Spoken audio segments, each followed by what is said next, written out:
Tudo bem? Esses dias eu publiquei lá no feed um post elencando 5 desafios que vocês podem vivenciar na prática clínica. E hoje eu gostaria de discutir com vocês o primeiro desafio, que é simpatizar com o cliente, mas ter dificuldade em empatizar com o sofrimento que ali se apresenta. E eu fiquei pensando em várias formas de como é que eu faria isso. E de repente eu me peguei olhando para alguns escritos de Charles Darwin, no livro A Origem das Espécies, de 1859. Lá ele fala como nós chegamos até aqui, né, como as transformações, as variações foram ocorrendo e hoje as características naturais presentes em muitas espécies são produto dessa variação e dessa manutenção dessa transformação.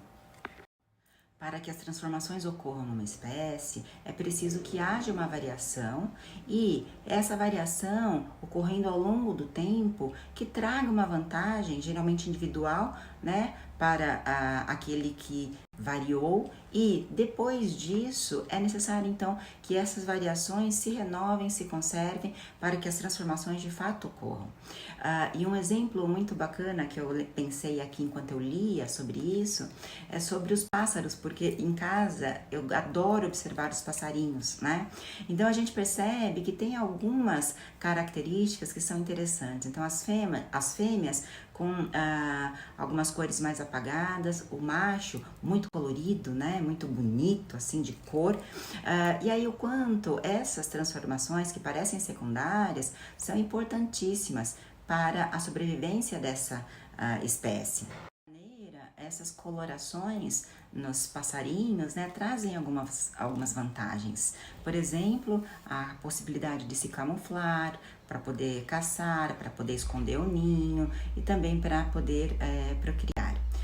Então não há muita dúvida, né, que nós seres humanos, que somos seres sociais, e não só nós, como grandes primatas, o lobo, por exemplo, também tivemos as nossas características de sociais, então a sociabilidade selecionada enquanto sobrevivência da espécie. Então, se for pegar o exemplo do lobo, a gente pode imaginar um lobo super forte, ágil, mas se ele não souber interagir com os outros membros da alcateia, ele provavelmente vai ser excluído, vai estar fora do grupo e é muito mais difícil você sobreviver sozinho no mundo do que em grupo, em comunidade.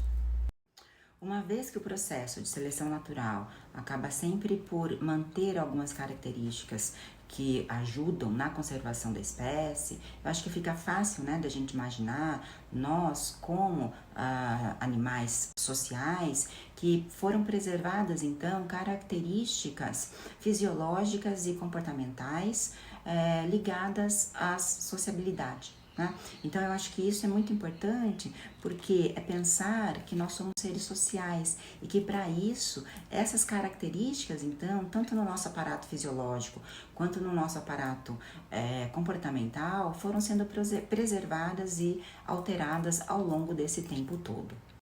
E aqui a gente entra um pouco para discutir a questão das emoções. Então nós sabemos, né, que facilmente a gente reconhece a simpatia, porque a simpatia ela nos aproxima do outro, né? Então expressões que de alguma maneira nos indicam que nós podemos nos aproximar.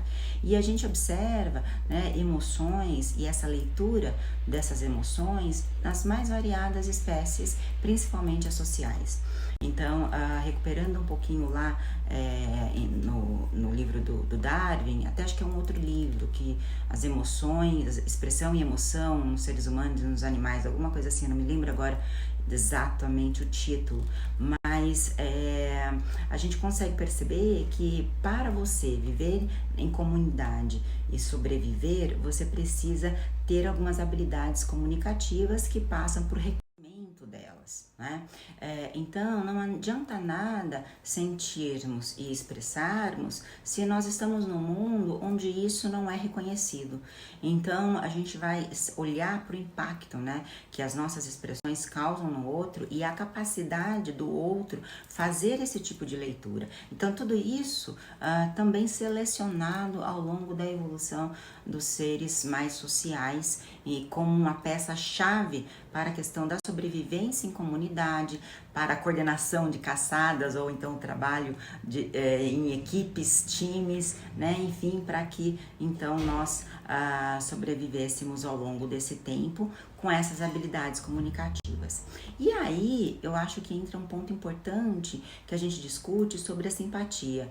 Muitas vezes a gente olha para a simpatia como algo que não é tão legal, né? Até porque tem um vídeo da Brené Brown sobre isso. Esse vídeo da Brené Brown, ele é sobre simpatia e empatia. Se vocês derem um Google, vocês conseguem rapidamente ter acesso a esse vídeo que vale a pena ser assistido. Bom, então retomando um pouco da simpatia, é importante a gente entender que a simpatia tem o seu lado positivo, que é quando a gente reconhece traços, né, feições, expressões no outro, que são tidas como simpáticas, que nos ajudam a aproximar do outro, né? Então, se eu tô lá com uma cara fechada, emburrada, um corpo totalmente, né, dizendo que eu não quero conversa, provavelmente as pessoas não iam se aproximar de mim. Agora, se eu estou lá com aquele sorriso, com aquela coisa, oi, tudo bem? E aí, como é que você tá? Eu tenho toda uma expressão que indica que eu estou sendo simpática, e a simpatia pode fazer com que outros sentimentos emerjam e fiquem fortes e que sejam positivos nessa interação.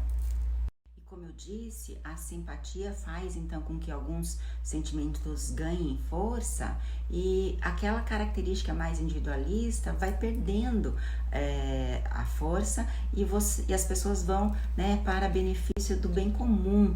Então, quando eu sou simpática e o outro se aproxima, então é como se a gente tivesse algo ali para fazer juntos, né? Então, há uma aproximação, há uma diminuição de uma característica muito individualista para a ideia de um bem comum ou algo em comum que a gente estará fazendo.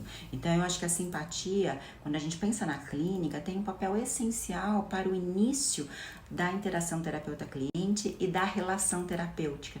Porque se a gente encontra um terapeuta fechado, esquisito, né, é muito mais difícil você fazer esse tipo de leitura para se abrir e se expor diante dele.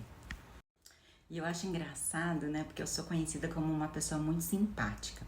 E de fato, quando eu fui observando, né, o que eu fazia diante das pessoas, eu me considerei uma pessoa de fato simpática, porque eu sempre estou muito próxima, eu sempre sou muito receptiva, né? É difícil vocês me pegarem em momentos que eu não estou tão receptiva, né? É claro que no dia a dia as coisas são diferentes, porque a gente tem os problemas, a gente tem todos os detalhes da nossa vida, né? Mas geralmente eu tenho expressões de aproximação do outro.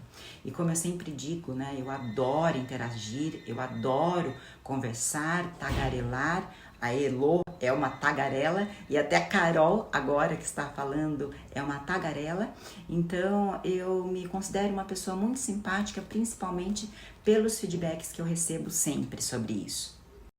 Retomando então um pouco da simpatia, né? Então é isso que eu tô falando para vocês, ó, que ela é importantíssima para a relação terapêutica.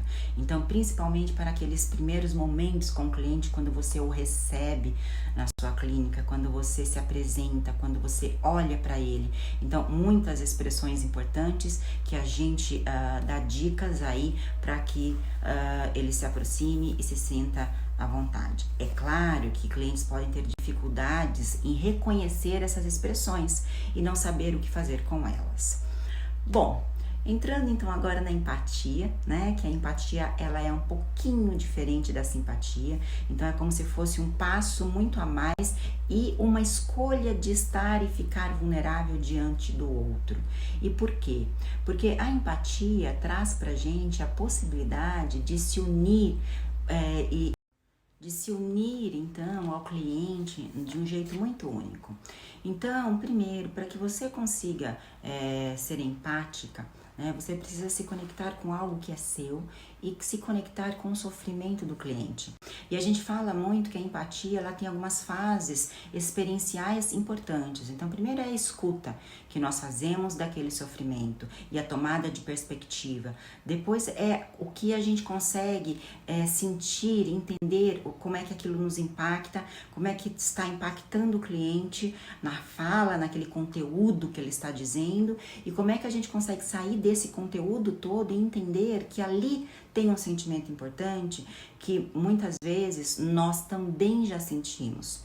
Então é importante que a gente faça essa conexão toda e que a gente então consiga tomar a perspectiva do outro e sentir junto com o outro.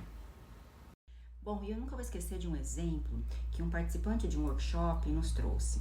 Esse exemplo foi o seguinte: vamos imaginar uma menina, adolescente de 15 anos, que chega chorando no seu consultório, na sessão, dizendo que a festa dela foi um horror porque uma menina amiga dela foi com o mesmo vestido que ela.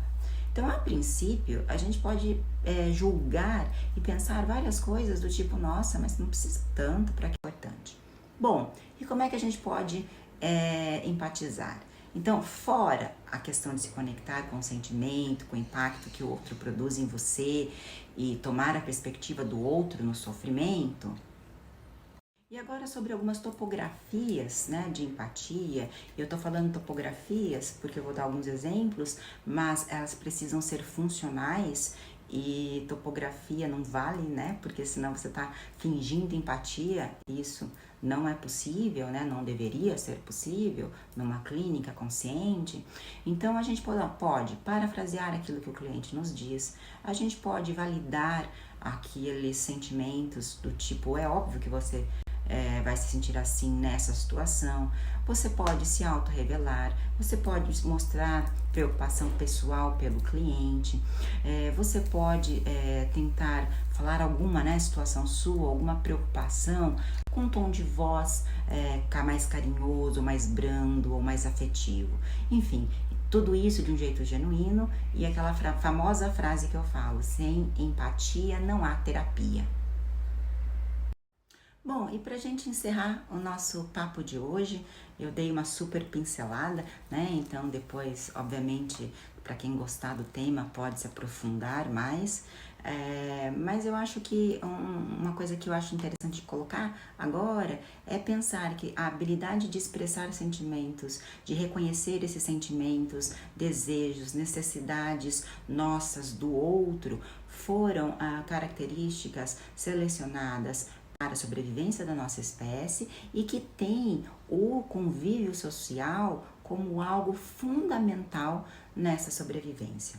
Então, eu acho que é interessante a gente pensar por aí, porque muitas das dificuldades agora no nosso mundo passam pelas emoções, pela vontade, desejo de estar com alguém e de não conseguir estabelecer relacionamentos saudáveis com outros.